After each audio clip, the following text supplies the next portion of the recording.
दोस्तों, मैं मंजू हल्द्वानी उत्तराखंड से। दोस्तों, ये देख रहे हैं जो आप, ये एग्जोरा के प्लांट हैं और कुछ दिन में ही इनमें बहुत सुंदर फूल आने वाले हैं।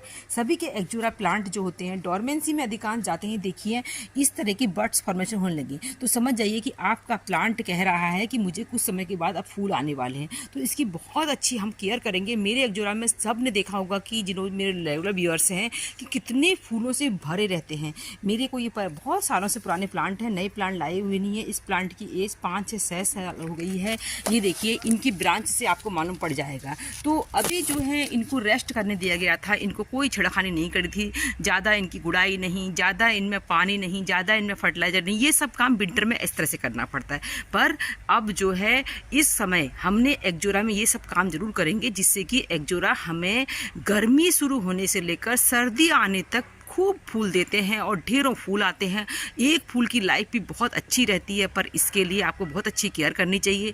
दोस्तों, आपने एग्जोरा के प्लांट कई लोगों के देखे होंगे। जो लोग रेगुलर गार्डनर हैं उनको पता होता है कि लोगों की एग्जोरा की अभी तो पत्तियां डोरमेंसी में इसलिए ऐसे दिख रही हैं, पर कुछ दिनों के बाद भी लोगों की पत्तियां पूरी ग्रीन नहीं रहती हैं। उसका कारण ये है कि वो लोग उसको सही तरह से फर्टिलाइज नहीं करते हैं, उसको सही तरह से उसका ट्रीटमेंट नहीं करते हैं। तो ये सब काम हमने अभी से शुरू कर देंगे, तभी आपके एग्जोरा में अच्छे फूल आएंगे। तो दोस्तों, शुरुआत करते हैं कि एग्जोरा के प्लांट की सबसे पहले जो है क्लोनिंग। मैंने आपको, जैसा मेरा प्लांट है, मैंने कुछ नहीं किया, मैंने आपको सिर्फ दिखा दिया वैसे का वैसा ही। तो पहले एग्जोरा के प्लांट की क्लोनिंग की जाएगी।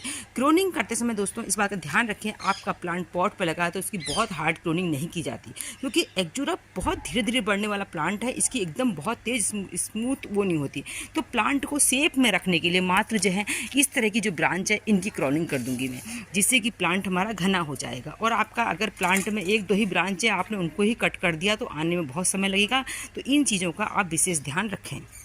क्लोनिंग करने के लिए दोस्तों कोई भी टूल्स लीजिए, उसको पहले आप डिटॉल वगैरह से अच्छे तरह से वो कर लीजिए, इसको कर लेंगे, थोड़ा डिटॉल लगा दिया, जिससे कि कोई इंसेक्ट वगैरह, कोई बैक्टीरिया वगैरह होते हैं हमारे, वो चीज़ें रिमूव हो जाएं। तो देसी तरीके से करेंगे बिल्कुल। आप देखिए ये ब्रांच बहुत लंबी जा रही है ऊपर को, तो मैं एक इस ब्रांच को तिरछा कट करूँगी। कभी भी सीधा कट ना करें, जिससे कि अगर आप पानी वगैरह डालते हैं, देखिए तिरछा कट कर रखा है, तो इस तरह तिरछे कट करेंगे। और जो ब्रांच लंबी लंबी गई हैं मात्र उन्हीं को हम तिरछा कट करके क्लोन कर देंगे। और देखिए उसकी क्लोनिंग भी ऐसी जगह से करनी जहाँ से पत्तों का, अगर आप भी हम बीच में से कर देंगे तो ये पूरी खाली ऐसी पड़ी रहेगी। अगर आप इसके इधर पर क्लोन करेंगे जहाँ पत्ते की वो इसकी जो नोड एरिया है, तो वहाँ से आपको नई ब्रांच निकलेगी। जो भी औजार से आप क्लोनिंग करें वो अच्छा धारदार होना चाहिए, उसकी धार अच्छी होनी चाहिए। तो ये ऐसा करेंगे। इसके अलावा जो पत्ते इसमें सूखे हुए लग रहे हैं उनको हटाएंगे। ये देखिए मैं सिर्फ मात्र इसको प्लांट को सेफ देना चाहती हूँ, ज़्यादा क्लोनिंग नहीं कर सकती इसकी। ज़्यादा क्लोनिंग का मतलब तो ये है कि प्लांट को ग्रोथ करने में बहुत समय लगता है, मैंने ऐसा एक्सपीरियंस कर रखा है। तो इसको इसके अलावा जो भी पत्ते आपको लगते हैं सूख गए हैं उनको हाथ से बटा सकते हैं। तो एक इस तरीके से अच्छी तरह से पत्ते को हटा देंगे जो भी, क्योंकि झड़ने वाले हैं इनका।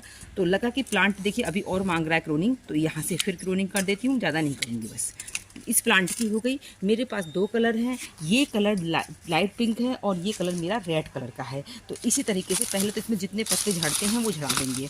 जिस तरह से ये देखिए ये ब्रांच लटक रही बाहर को जा रही, इसको मैंने कट करके हटा दिया।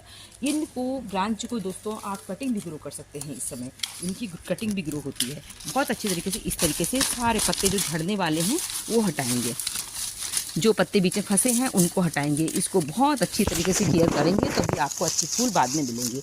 नेक्स्ट काम अब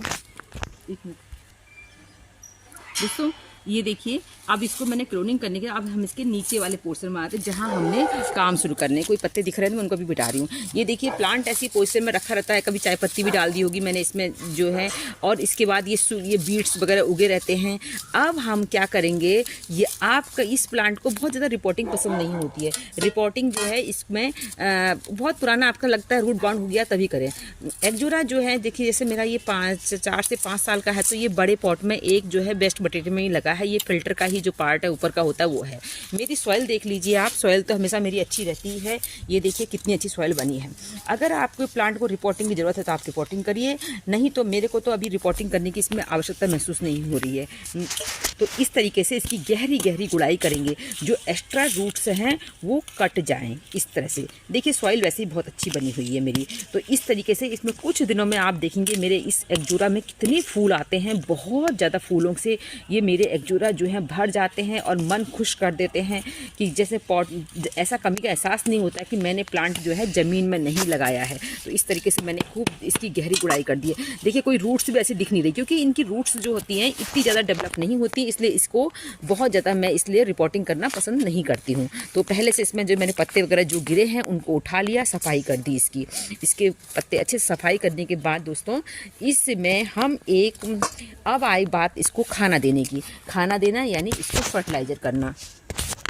ये देखिए अब इसके लिए ये भोजन की व्यवस्था है, क्योंकि ये पौधे जो हैं डोरमेंसी से बाहर आए हैं और डोरमेंसी से बाहर आने के बाद ये बहुत अच्छा खाना खाएंगे। इस समय अच्छा भोजन देंगे तो इनमें अच्छी ताकत आएगी। इस समय इस भोजन को ये ले भी लेंगे। जब डोरमेंसी में होते हैं, जब प्लांट सोए होते हैं, उस समय आप उसको खाना देंगे तो वो उस चीज़ को जब एब्जॉर्ब नहीं कर पाते, वो चीज़ वेस्ट चली जाती है। तो ये समय परफेक्ट है कि आप इसको बहुत अच्छा भरपूर भोजन दें। तो इसके लिए दोस्तों देखिए, अगर आपके पास वर्मी कंपोस्ट है, वर्मी कंपोस्ट लीजिए। मेरे पास जो है ये पुरानी जो है बकरी की खाद है। देखो बिल्कुल खाद किस तरह से हो चुकी है, बिल्कुल मुलायम हो चुकी है। दूसरा जो है ये देखिए, ये है सीबीड है। ये सीबीड जो है ग्रेनुअल, ये बिल्कुल स्लो रिलीज एक फर्टिलाइज़र होता है जो कि जिन लोगों के ऑर्गेनिक अपनी जो गार्डनिंग करते हैं उनके लिए बहुत ज़रूरी है। उनको इसका इस्तेमाल ज़रूर करना चाहिए। फिर आता है हमारा ये बुडेस भी जो है दोस्तों कैल्शियम का, और हमारे प्लांट में इंसेक्ट का लगने से बचता है और बचाता है, और कैल्शियम का बहुत अच्छा स्रोत होता है। इसमें पोटेशियम भी होता है और ये पौधों को, फूलों को खिलने में बहुत मदद करता है। ये है हमारा जो है सरसों की खली, जिसको मैंने पीस लिया था। सरसों की खली जो है हमारे प्लांट में जो न्यूट्रिशन की कमी होती है उसको पूरा करती है। तो माइक्रो न्यूट्रिएंट्स, बहुत छोटी छोटी ऐसी चीज़ें होती हैं जो कलियाँ बनने में हेल्प होती है। ये आ गया हमारा जो है नीम की खली भी अपने प्लांट को इस समय ज़रूर दे दें। अब आता है मेरा घर के बना हुआ फर्टिलाइजर। देखिए केले के छिलके, इसमें आपको चाय पत्ती मिलेगी, इसमें आपको लेमन ग्रास के टुकड़े भी दिख जाएंगे, क्योंकि जो हम चाय वगैरह बनाते हैं, ये देखिए अनार के छिलके और इस तरीके से चाय पत्ती सब मिलेगा, जो हमारे पौधे में पोटेशियम, नाइट्रोजन और बहुत सारे स्रोत को जो है कमी, जिन चीज़ों की पूरी होगी उस कमी होगी, उस सब चीज़ को पूरा करेगा। अब ये बात होगी ये कितना कितना मिलाना है, क्या करना है। तो दोस्तों ये प्लांट की लाइफ पर डिपेंड करेगा, प्लांट किस एज का है। मेरा प्लांट जो है 4 से 5 साल पुराने प्लांट हैं, तो मैंने जो है ये चीज़ें इतना बना ले रही हूँ। और बनाने के बाद जो है इसको 3 से 4 मेरे पास कलर के जो है एग्जोरा है। उन सब में 2 तो मैंने आपको दिखाए, मेरे पास एक वाइट भी है, मेरे पास एक येलो भी है। उन सब में मैं डालूंगी, तो इसको जो है अच्छी तरह से मिला देंगी। ये जो चीज़ें आपको दिख रही है ना इस तरफ से, ये सब भी या तो आप इसको चुरा लीजिए, इस तरह से हाथ से तोड़ लीजिए, या फिर इसको पीस लीजिए, उससे भी काम हो जाता है। तो मैंने इसको टुकड़े रखे हैं, ये अभी कुछ समय के बाद गल जाते हैं इसके अंदर। तो बहुत अच्छी तरीके से इस तरीके से पहले सबको मिला लेंगे। अब देखिए इस प्लांट की सबसे पहले देखिए मेरा प्लांट ऊपर तक भरा है मिट्टी से, क्योंकि बहुत अच्छी मेरी सॉइल में कुछ चीज़ें डालती रहती हूँ, उससे वो भी काम आती रहती है। इसमें जो भी बीड्स गहरी गई होंगी उनको उखाड़ लीजिए और इनको जो है मिट्टी को थोड़ा सा निकाल देंगे। मिट्टी को निकालने के बाद इसकी मैंने और गुड़ाई करी, और गुड़ाई करने के बाद जो है ये मेरा जो फर्टिलाइज़र है, इसको 2 से 3 मुट्ठी जितने मुझे लगता है कि मुझे इसमें लग जाएगा, मैं उतना इसमें डाल रही हूँ। देखिए ये क्योंकि प्लांट बड़ा है और मिट्टी ऐसे चढ़ाती जा रही हूँ। इसको फर्टिलाइज़र को डाल के ऊपर नहीं छोड़ना चाहिए कभी भी, नहीं तो उसकी जो न्यूट्रिएंट वैल्यू है वो प्लांट को उतनी अच्छी नहीं मिल पाती। इसको जो है अच्छी तरीके से, मेरा प्लांट थोड़ा किनारे से लगा हुआ है तो मैं हाथ से करके इसको इस तरह से कर करके डाल रही हूँ। देखिए ये करा, और ये इतनी अच्छी तरह से भरपूर इसको भोजन देगा। इसके बाद जो है ये जो पुरानी मिट्टी थी उससे मैं इसको ढक दूँगी। ढकने के बाद जो है दोस्तों ये बहुत अच्छी तरह ढक गया। ये देखिए अच्छी तरह से ढक लिया, और ये मिट्टी जो थोड़ी तो डाल देंगे। ये मिट्टी अभी दब जाएगी कुछ समय के बाद। फिर इसको हम जो पानी देंगे, थोड़ा सा गोबर को या पुराना गोबर से जो लिक्विड बनता है उससे, या आपके पास कोई भी वर्मी कंपोस्ट है उसको पानी में भिगो के उस पानी को इसमें दें। इसमें पहला पानी जो है सिंपल ना दें। सिंपल पानी से जो है कि बहुत अच्छा, थोड़ा सा जितना अच्छा खाना देंगे, इस वाली बात है। इस समय पौधे जो है नींद से उठे हैं तो इनको बहुत अच्छा खाना देना है, इसलिए जो है वो लिक्विड भी दें। अब बात आती है इसके पत्तों को चमक कैसे लाएं। उसके लिए ये देखिए मेरे पास एप्सम सॉल्ट ख़त्म हो रहा है, थोड़ा सा है, तो मैं इसको लेके आई हूँ एप्सम सॉल्ट को। एप्सम सॉल्ट जो है इसको हम जो है ये देखिए पानी, बोतल में पानी भरा है, इसमें मैंने चावल धोए का पानी डाल रखा है। चावल जो उबालते हैं, उबालने के छानते हैं, उसके बाद जो पानी बचता है वो इसके अंदर डाल रखा है। ये बहुत अच्छे तरीके से एक तो पौधे को जो है इंसेक्ट का अटैक नहीं होने देगा, दूसरा जो है ये पौधों में बहुत अच्छा फर्टिलाइजर का और एक जो है स्प्रे करने के लिए बहुत अच्छा ऑप्शन होता है। ये देखिए इस तरह से बहुत अच्छे से अपने प्लांट को नहा दीजिए। कुछ पानी जो है इसकी जड़ में भी डाल दीजिए। मेरे पास एप्सम सॉल्ट कम था, 1 चम्मच भर के पूरा एप्सम सॉल्ट डालना चाहिए।